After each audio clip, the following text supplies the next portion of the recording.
message from the receptor cells or receptor organs would be carried to the spinal cord or the brain. Now these neurons which conduct the nerve impulses from the sense organ, that means the receptors, to the brain or spinal cord would be called as the sensory neurons. I have not come to nerve yet. Okay? Clear? Sensory neurons, they would convey the impulses from the receptor, that means from the sense organs like this, to the main or to the brain or the spinal cord. So we call them as the sensory neurons. Then we have these motor neurons. Motor neurons, usually they would be carrying the message from the brain or spinal cord to the muscle or the gland. Okay? So these neurons are called as motor neurons. They would always carry the nerve impulse from the brain or spinal cord to the effector. Now, if we say effector, that means where the action would be seen for that particular signal or the impulse. So it can be a muscle or it can be a gland, where the muscle will contract immediately, contract or relax to show the action. Like when you put your finger, unknowingly you put your finger in something hot, so immediately messages, the receptor cells of the skin will get activated. The new sensory neurons will take the message to the spinal cord. Immediately from there, the message through the motor neuron will come to your hand muscles to contract. So your hand would be pulled back from that hot water in which your finger was immersed. So this way, motor neurons are there which will carry the impulse from the brain or spinal cord to the to the muscles or the gland. Okay. Then we have interneurons. Interneurons, also called as association neurons. Association neuron, CIA. Association neuron, or they're also known as connecting neuron.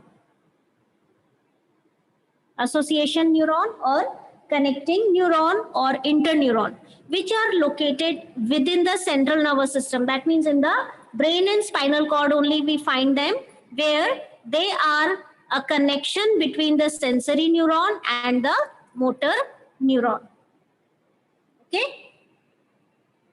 They are the connecting link between the sensory neuron and the motor neuron. Fine. So the impulse from the sensory neuron brought here, where the interneuron or the association neuron will intercept the impulse from the sensory neuron and transmit the signal to the motor neuron to go for that appropriate action. Take the impulse to the gland or the muscles for the appropriate response by the body.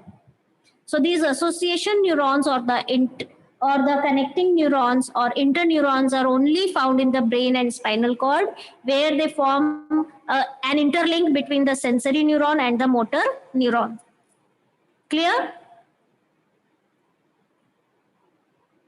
So sensory neuron, the nerve impulses from the receptor cells will be carried by the sensory neurons to the interneuron, from the interneuron to the motor neuron, from the motor neuron to the effector, which can be a muscle or a gland. Clear for the neurons? 3 types of neurons. Okay. Let's see now the nerve fibers.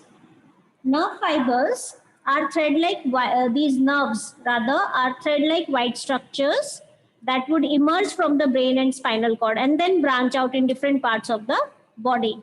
So if we talk about the nerve fibers, these axons.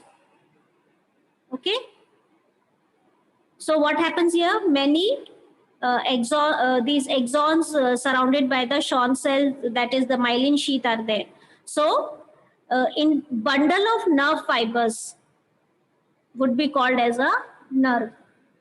Number of nerve fibers. Nerve fibers are nothing but these axons. number of axons are there. Number of axons which are surrounded by the myelin sheath. So these bundle, and it would be covered by that tubular sheath. Sheath means cover. SHEATH. Sheath means cover. So a number of axons surrounded by that sheath or cover would form one nerve.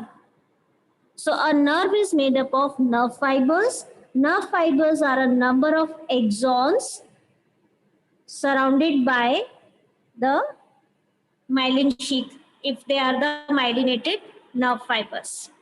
So you can see. So if we talk about a nerve, nerve is made up of a number of nerve fibers. And these nerve fibers are surrounded or covered or enclosed in a tubular sheath. This is the sheath. So as in your book, they have given nicely that cable is there. Electric cable, which is containing in it a number of electric wires, insulated electric wires, conducting wires. Same way, in case of the nerves also, a number of axons are present, which are surrounded by the tubular cover or sheath. Okay, and these axons, I've told you, they are surrounded by the myelin sheath. So this myelin sheath acts as an insulation and prevents the mixing of nerves between the neighboring axons. That will not happen because conduction of nerve impulse would be within the axon only, as it is surrounded by the myelin sheath, that insulating sheath. So seeing this, that nerve is made up of a number of nerve fibers. Also, based on that, then we have again three types of nerves now. Let's talk about the nerves. Three types of nerves are there, called as the sensory nerves or afferent nerves. Okay, you can see here a bundle of nerve fibers is simply called as a nerve. So three types of nerves, one called as the afferent nerves. Afferent nerves are also called as sensory nerves. Now I'm not using the word neuron, I'm using the word nerve, which would conduct the impulse from the system to the central nervous system. That means from the receptor organs to the central nervous system, that means to the spinal cord or brain. For example, optic nerve. Optic nerve, which is present in the eye. Remember eyeball structure? Where they have, we have this blind spot from where that optic nerve emerges last year. Long back. Yes, ma'am. So this optic nerve is made up of a number of axons from the eye. Excuse me. So this optic nerve is sensory nerve or afferent nerve, which carries the impulse from the eye to the brain, where in the brain it is intercepted, and then we are able to visualize the things. We are able to intercept and understand the images. Okay. So an example of the sensory nerve or the afferent nerve is optic nerve. Then the other one is called as the efferent nerve or motor nerve, MOTOR. Motor or efferent nerves, which will conduct the impulse, nerve impulse, to the muscle, organs, and glands, so that they bring about the appropriate response to the given stimulus. Okay. For example, the nerve that is arising from the brain would supply the impulse to the 6 set of eye muscles. So the movement of the eyeball, that rotation, semicircular or sideways or upwards or downwards, that movement of the eyeball for rotating the eye is possible because of these muscles which get the input from the motor nerve from the brain. When the motor nerve will send the impulse to the muscles of the eyeball, then the eyeball muscles will contract and eyeball muscles will contract and we will be able to rotate the eye. That is how you see the eyeball rotating from right to left or left to right or up or down, as some must be trying right now, I'm sure. So that is for the efferent neurons, efferent nerves. Then we have the third type called as the mixed nerves. Mixed, M-I-X-E-D. Mixed nerves are exclusively are the spinal nerves. Spinal nerves means these would arise from the spinal cord. If I talk about mixed nerves, obviously it would mean that it has both afferent and efferent nerves in it. Mixed nerves contain both sensory and motor nerve fibers. So we call them as mixed nerves, and these are found in the spinal cord. From the spinal cord, whatever nerves are emerging out or going in, they are made up of the mixed nerves. That means they contain both the nerve fibers of the afferent also and of efferent also. That means of the sensory also and motor also. Is it clear? The three types of nerves?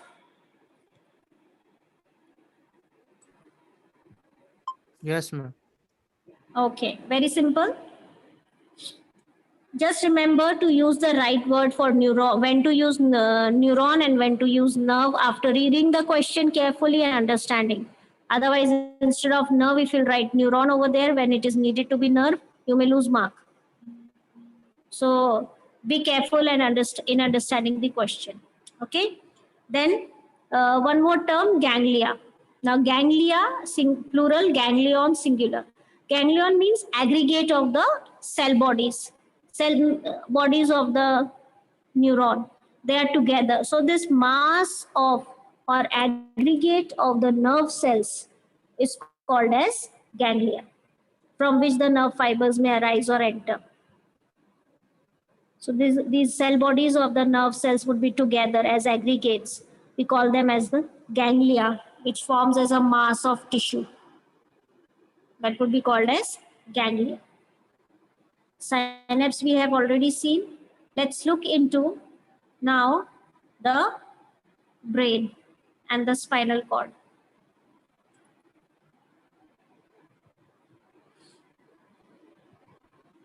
So if we see the structure of the brain and spinal cord, the nervous system in our body made up of the central nervous system and the peripheral nervous system. 8th standard done. Peripheral nervous system. If I talk about the central nervous system, it is made up of the brain and the spinal cord. Central nervous system made up of brain and spinal cord. And if I talk about the peripheral nervous system would be made up of the nerves, all the nerves that enter or exit the brain and spinal cord. Okay? Peripheral nervous system, as the name suggests, it would include all the nerves that emerge from the brain and spinal cord. That means they come out from the brain and spinal cord, or they enter into the brain and spinal cord. So that system of nerves would be coming under the under the peripheral nervous system. Is that clear?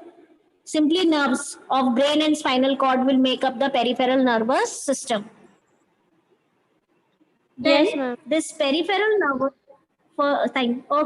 peripheral nervous system further made up of two more subdivisions called as somatic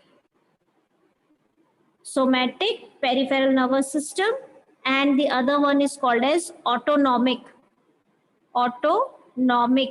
MIC, autonomic nervous system, ANS. So if I talk about the somatic nervous system, this somatic nervous system would convey the message to the skeletal or voluntary muscles. That is why somatic voluntary, under our will. So the nerves of the somatic nervous system would conduct the nerve impulses to the voluntary or skeletal muscles. We know about the voluntary muscles, which are also known as the skeletal muscles, because they are attached to the bones, and their action is under our control. When we want to lift our hand, then only that message will come to the upper arm and the lower arm muscles especially to contract so that we can lift our arm or we can grip something. Same way for walking, sitting, running also. So all these skeletal muscles are under the control, the message is brought to them by the somatic nervous system. As for autonomic nervous system, it is consisting of that pairs of ganglia, chain of ganglia from which there is emerging and exiting nerves.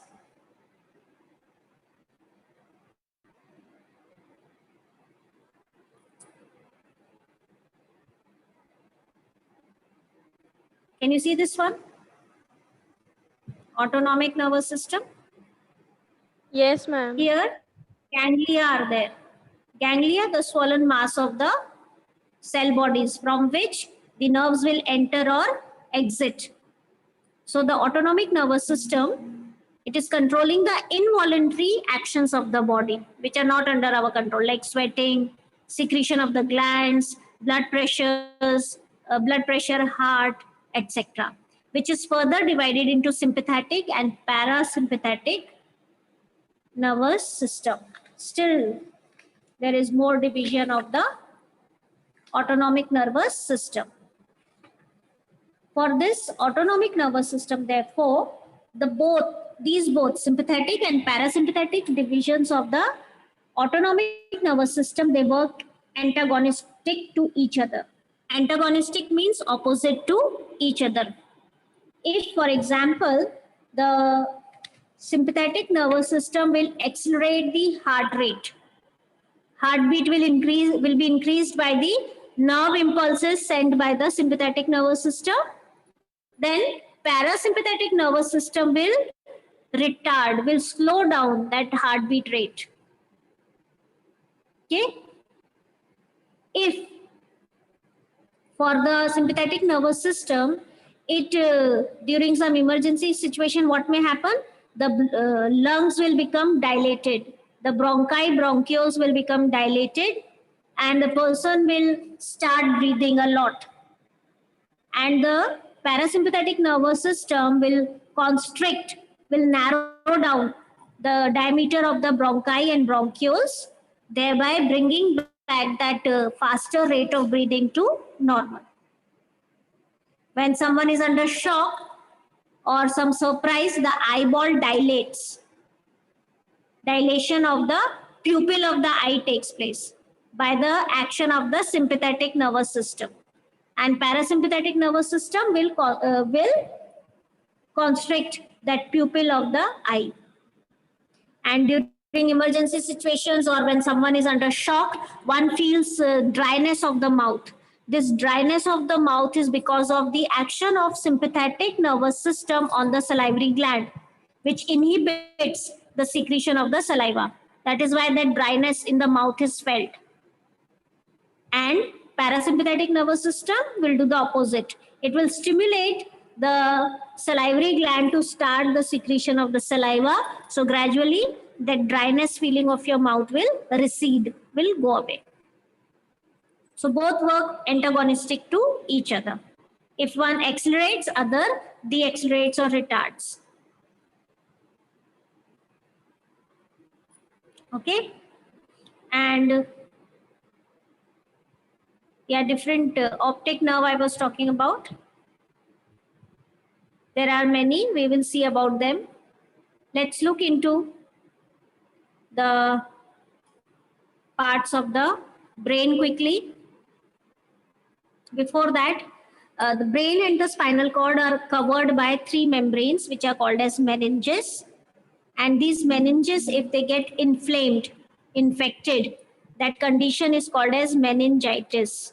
Meningitis. This is important, it is asked. MENIN.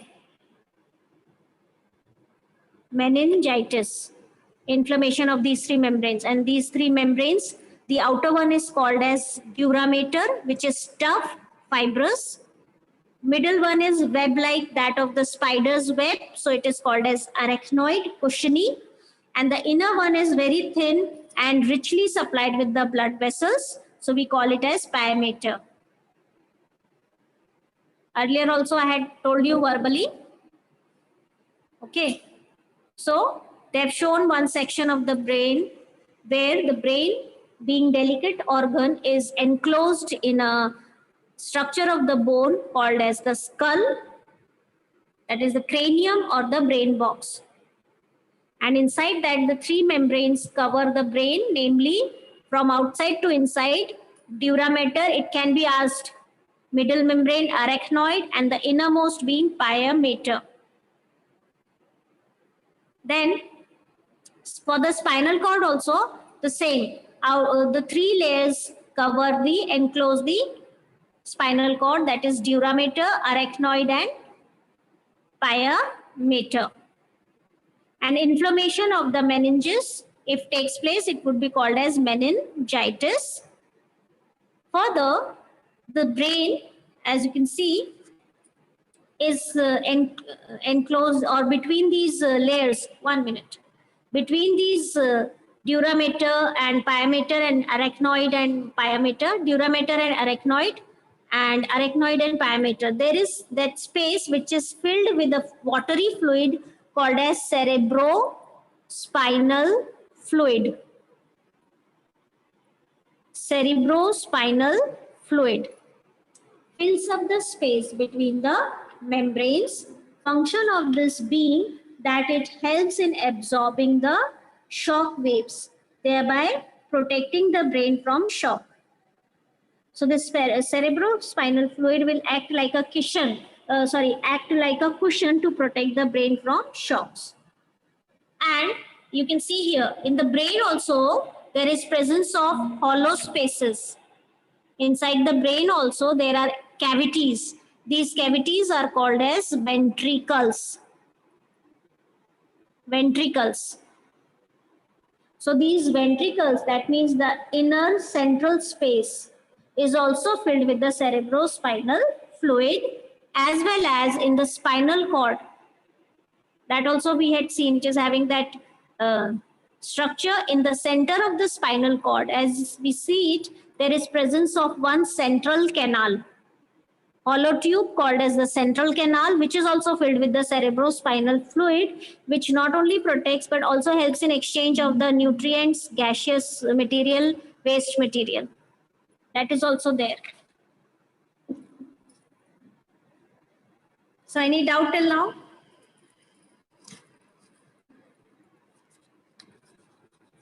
For the brain structure externally?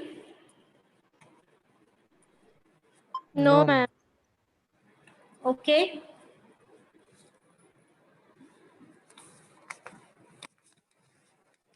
Let's see further then.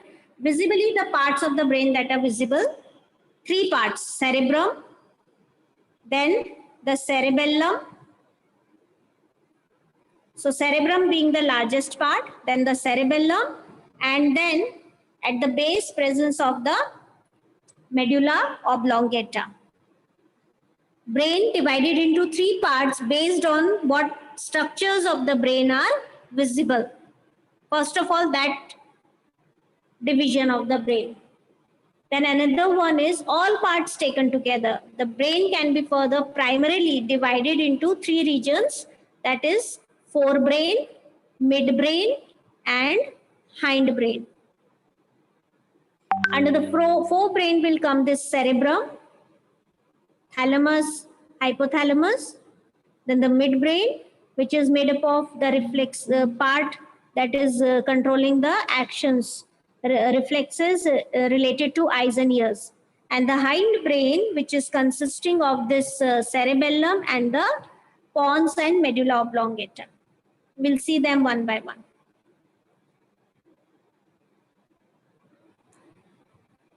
So you can see here for the cerebrum that it is the largest visible part of the brain, which is made up of two hemispheres, the right hemisphere and the left hemisphere. And all these are having that folds and the grooves called as the gyri and sulci. The furrows, the depressions are called as sulcus and the folds are called as gyri. You can see here this gyrus and the depressions called as the sulci. And this is to increase the surface area in the brain so that more and more neurons can be accommodated. The cerebrum is the site of intelligence. All the voluntary actions of the body, emotions, consciousness, memory, all these are under the control of cerebrum. Made up of outer gray matter and inner white matter. The two hemispheres of the brain of the cerebrum, they are interacting, they are communicating with each other by the structure, by the sheet called as corpus callosum. Callosum.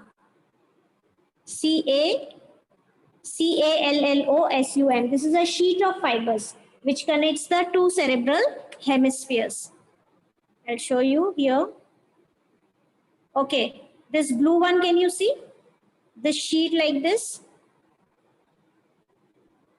That is the corpus callosum, which helps in communicating with the right and the left hemispheres of the cerebrum with each other.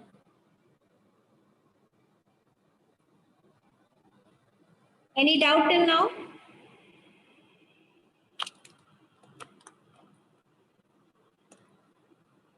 Any doubt? No, ma'am. Okay. So I would like to stop for the day. Next time we meet, we'll continue with that of the cerebellum and medulla oblongata, though we had done it verbally earlier. Okay. So I'll stop the meet for the day. Take care. Stay safe.